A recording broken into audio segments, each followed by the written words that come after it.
All right, time to get serious. All right. Hello, world. Big Grove Nation. Welcome to another episode of Morning Brews. Guess what? It's snowing outside. It's a miracle. It is. Yeah. It's looking a lot like winter. It is.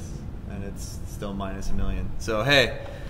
But we're inside. It's warm. We're drinking beer, hanging out. Got some new releases to talk to you guys about today. So with that, we have some new and familiar and yet unfamiliar faces to the Morning Brews program. We have our main man, Doug Getch, who is our co-founder and is in Solon quite often. Yeah, up until today, kind of unknown. No, for the program. Yes. Yeah. I've never been invited on Morning Brews. Yeah, but now you are. Pretty excited about it. I don't get invited either. Yeah, but you guys are here now. We know why you don't get invited. Yeah. We can't tell you, but... And we have Josh, a.k.a. Rabbit, who is our director of operations, brewery operations. I don't know what people call me anymore. We have a million titles for the Rabbit. Why don't you tell us what you do here, what's going on with the beer, and how life is? I order a lot of stuff, and I do inventory, and I pay taxes so that Doug does not have to pay taxes anymore. That's right. Doug is not good at paying taxes. Doug is not good at paying taxes. The state does not like me. I can beer sometimes. I filled most of these, I think. I think you did fill all these. I think I did. I think you can beer a lot more these days. I do. You filled them with what? Beer. Let's try some. How many people are in your crew now for the canning operation? We can usually do it with like 3 and a float if everything is going super well. But so 3 to 5 people usually working the line. Yeah, that's pretty somebody exciting. like doing the lab kind of quality check stuff. Somebody running it, and then somebody doing like the packing off and whatnot. Making sure the beers are proper in the can is an important function. We do the best we can at canning. That's pretty good. I forgot why we didn't have you on here for a while. That's because of the dynamite jokes. It's awesome. So round 2 Hazepocalypse beers are coming out this weekend, right? Tomorrow. Yes, tomorrow. Yeah, Friday. Friday. So we have 2 new beers. Again, this series features all different haze beers and an apocalyptic theme. We do a single Hazy IPA and a double Hazy IPA. The first one we're going to taste today is... Can you say that again? Duck and Cover. Duck and Cover. And this was actually Doug's name, so fitting that you're on it. What does Duck and Cover come from? Bert the Turtle, the educational videos from back in the, I think, 50s during the Cold War. That was the protection against the nuclear bomb, was to duck and cover under a wooden desk, essentially hiding under kindling. Am I supposed to fill in for Chad? So like this is just like gone in one drink? Yeah, it's up to you, buddy. So what's going on with this beer, Rabbit? Walk us through what's going on. You're the brewery man. Talk to us about it. So it's got some wheat in there.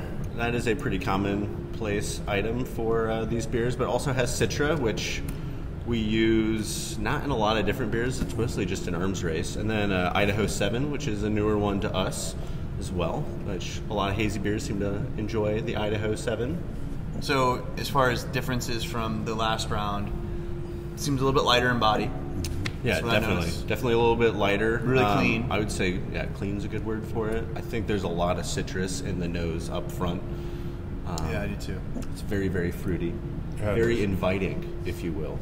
Yeah, it is. I think this is one that you could have multiple. Yeah, it makes you want to go back. Yeah, it does. Like with all the hazy beers, we're really focusing on hop aromatics and hop pop, and not as much on the bitterness. So this is very low bitterness. Still has the roundness of the hops, and you're catching, like in this one with Citra, you're always getting a lot of citrus notes in it, and this one's definitely coming through on that. Yeah, I mean, for us, it's just been fun to kind of experiment with different hops that normally we don't really get to use because we have to use similar ones and the stuff that we make all the time. So, like you said, Citra is our arms race feature hop, and then using that, and then a brand new hop. This is the first time we've ever used it, right? Idaho 7? Yeah. Yep. Cool. Sure is. So if you're going to go try it out, you're going to try a whole new hop experience and get to try the Idaho 7, and then also, with the focus on the white wheat too, which is cool. Yeah. It's a nice body. Great beer. Yeah, that's got a really nice mouthfeel. Awesome. It's a lot easier drinking than I think most people would guess. The whole hazy IPA thing is a whole different take on IPA. If you're scared of IPAs, these are the ones you should try and drink because you're going to get a lot of things you never experienced before without the harshness. They're a lot softer, a lot more palatable. My friend David always said that. He goes, I'm not an IPA drinker, and he goes, you guys keep making IPAs that I like. IPA is a diverse style now. Yeah, it is. It is. It's all over the place. What do you have? Round 2. right. The double version is called Survival Kit. And the gentleman on the can is extremely pleased because he's got a survival kit even though he's in the middle of the apocalypse. So, which is a case of Big Road beer.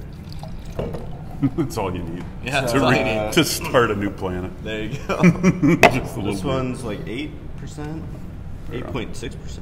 Slide that one over 8.6%? there. 8.6. The other one was 7.3, so they're not actually that. You can smell different. it. You can smell a little hit on the nose of the alcohol. That's got. So we used golden naked oats in this one, which was a newer one for us too, but that's why it has a little bit more color than the other one did. Yeah, it does. It's a little more rich in color. We may or may not More have dry golden. hopped this, I think, 4 times. So it's during the quad hop? during the fermentation process. Wow. And that's something we don't ever do. So again, this is another, the whole idea is we're trying to do new things with each beer. This beer was dry hopped 4 times, which is unheard of for this brewery. Wow.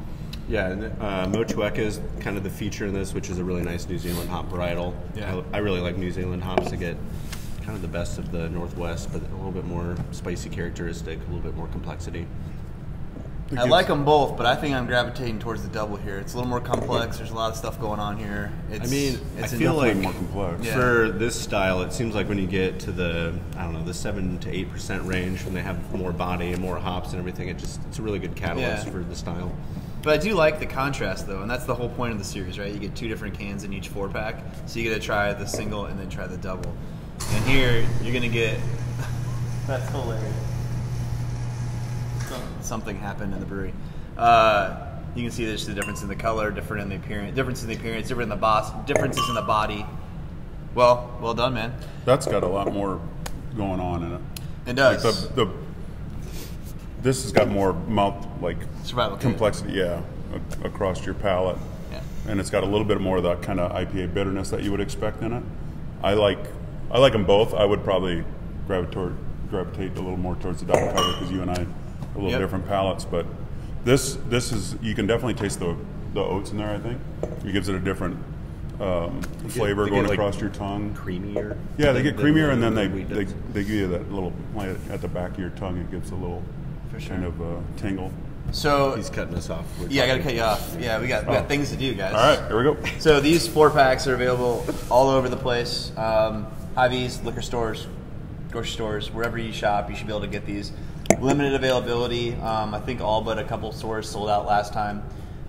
We are pumped to release this Friday. Pick it up. If you want to swing by the brewery, we'll have it here too. Got some up in Solon. Enjoy. Solon, and Iowa City. Life's good. Duck and cover and survival kit. Yes. Friday. Woo! Buster. Moving on. Big Buster. We didn't always plan on having 3 IPAs to show you today, but that's just the way it worked out. A bottled product, taking us back to our roots in Solon. This one was actually made in Solon, so we're talking extremely limited release. I think we have a total of 20 cases, just under 20 cases that we're going to put out into the market. They will be available in-house only, so they'll be available in Iowa City or Solon, and pick them up. They're going to go on sale Saturday. So Saturday morning, we will start selling this beer. This is an old favorite. Josh, you want to talk about kind of the origins of this beer? It's the first Triple IPA in Iowa, right? I've heard that. I don't know how much validity. I'm calling it the first Triple I don't know how much validity IPA in there is to Iowa. that. So there you go. So I don't remember when we first made it. Was it 2015? I believe so, Winter yeah. 2015 was the first time it came out. And it got named because, Bill was obsessed with Arrested Development. I'm a monster!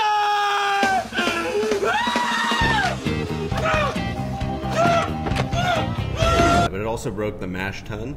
The first time that it actually broke the... So for those that don't know what a mash tun is, what does that mean? it's where you put the grain in, add the water before you boil it. So high proof beer, lots of grain, too much weight, broke it. Yeah, we overfilled to where the grain was spilling out in Solon, and then it actually broke that. So The best part about that is you have to hand mash it. So you're there with a backhoe, like moving the grainer around. Exactly. It's just this massive slurry, and it was just enough weight to crack it. Yeah, it was like 350 pounds or something of grain. I don't remember. It is a lot up in Solon. But Yeah. and then the second year we made it, it broke it again, but it broke a different part. So it did. It is the Buster. It lived up to the name. It's aptly named. It didn't break anything this year. So if you're thinking about hazy beers and you're thinking about what we're doing here, what is the difference? I mean, these to me, I mean, triple IPAs. I guess it almost is like a barley wine because of all the alcohol. This is like 11.2%. So, but there's lots of caramel notes, lots of body, lots of sweetness. I mic dropped you guys on the 11.2. 11.2. It's a monster. Yeah. It's a buster. I'm worried about driving to work tomorrow right now. Anyway, a little cleaner, I would say. The hop aromatics are there, but you don't get that like sort of juiciness. You get more of like a, I don't know, what I would say actual hop aromatics out of it. This is more the West Coast style. Oh, most Yeah. assuredly. Yeah, so we have the hazy, and then we have a West Coast. And again, if you want to try like the original American IPA, West Coast style, this is really doing it. Yeah, like Hop Slam is like, I think one of the more Yeah. popular versions of this style, I would say. Yeah. We actually use honey in this as well, so it does help boost the ABV, but also is kind of like a nice yeast nutrient as well. There you go. This is much more complex nose. It's got a lot, like, when you're used to drinking the hazies, and then all of a sudden this pops up, and it's got a nice, clear, like, kind of rich copper body on it. It's not like, oh, that's fruity. It's Yeah. like, oh, we get like bubble gum and peach and like resin and tobacco and all these different things on the nose. I got all those things too. There's We actually, first time we've ever used South African hops was in this beer. There you go. the big thing about this beer is that, and we were just talking to Andy about this, is I said our higher ABV beers, we hide the alcohol fairly well. They don't taste like super hot. But the first time we made this, I remember we said there's going to be a lot of bad decisions made around this beer because it doesn't taste like 11.5%. Sometimes the bad decisions are the best decisions. Yeah, It depends. Yeah. There We've you made go. a lot of bad decisions together. What I take away on this beer is that, well, number one, I love that it's made in Solon. I think that's way cool. And then Yep. you can tell there's honey in it. I think that you have this really bitter beer that provides this roundness, I think, through the honey, and then the mouthfeel. It's got I want to say oily, but not oily in a bad way, oily in a really good way. It's got a viscous mouthfeel that kind of like lingers and invites you back for another taste. This is a special beer. Like I said, super limited. What is that? 200 times 12 is not very many bottles. You know, a couple hundred bottles 20. total. Yeah, 20. 20 Yeah. cases, 20. I think it's 12 like it's actually 18 cases. So a lot of melon in but- that. Yeah. Yeah, and what I noticed of about those honeydew. really, really high proof ones is that you're not getting like that sharpened hopness. It's more like a rounded, like melony character is usually what I kind of gravitate towards too. So, again, special one to show you guys, and of course the Hazepocalypse. It's a big weekend for us. A lot of great things happening out there in the world with beer, with everybody, and we're just excited to bring you guys new products in the middle of the apocalypse that we call the polar vortex. So, One more thing. yeah. Toast your grandpa. Oh yeah, thank you. Here's your It's grandfather. Very, very kind. Yeah, that's grandfather passed, and Yeah. here. Thank you. Thank you very much. I appreciate that, Dougie. Yep. But thanks for being here, guys. Yeah. You know, Thanks quick for one, a having good me. one. And Doug. Yeah, I broke the cherry on the Andy, morning brews. Andy was at home. He's doing his thing. He's so gotta take care of- you guys yep, are got a sick you know, baby. Andy might have to go home more often because we had a lot of fun today. We're get gonna invited back. try We're and never coming finish all the beer and then reevaluate things in about half an hour. But right now, I'm feeling real good. feel like And we're gonna get we hope you guys reevaluated enjoy in this half with an hour. us. Start our Seriously, stay warm and thanks for all the support. Cheers. Cheers.